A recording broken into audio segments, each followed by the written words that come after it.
Operation Airbridge requires islands in the region to detain and prosecute people who use the Caribbean waters to ship drugs to the UK.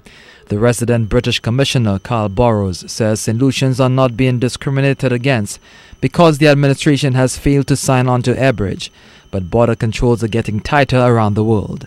The UK is now running a visa waiver test to iron out certain difficulties related to entry into Britain.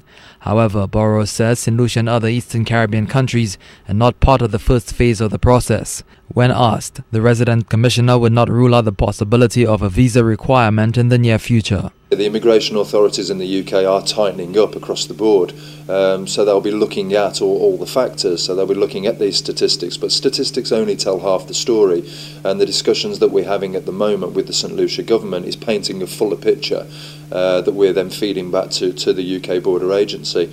Certainly no decisions have been made as yet, but it's an ongoing exercise and it will continue to be looked at. Burrows says the UK is also concerned about passport fraud.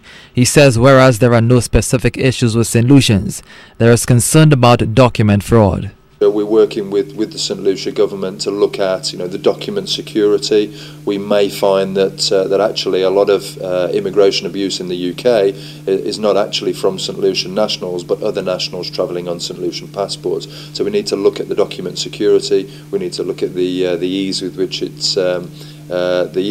people can get hold of St. Lucian passports. We're not saying at this stage it is an issue, but these are all factors that need to be considered.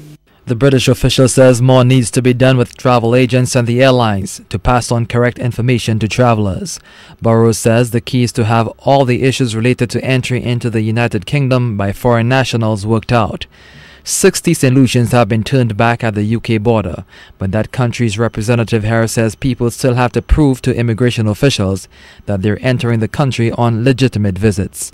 Clinton Reynolds, HTS News, Channel 4.